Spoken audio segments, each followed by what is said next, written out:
Weather Service in Chicago has issued a severe thunderstorm warning for southwestern WZOK,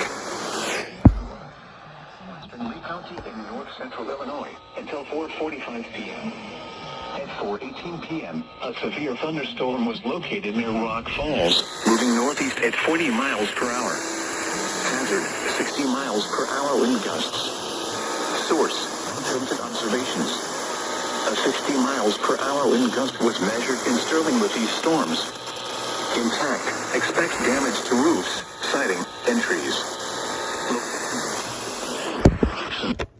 Person and Eric. Woodland Shores, Almena, Wusong, and Nakusa, including the following Interstate 88 between mile markers 45 and 61. This includes Sauk Valley College. A tornado watch remains in effect until 8 p.m. for north central Illinois. For your protection, move to an interior room on the lowest floor of a building.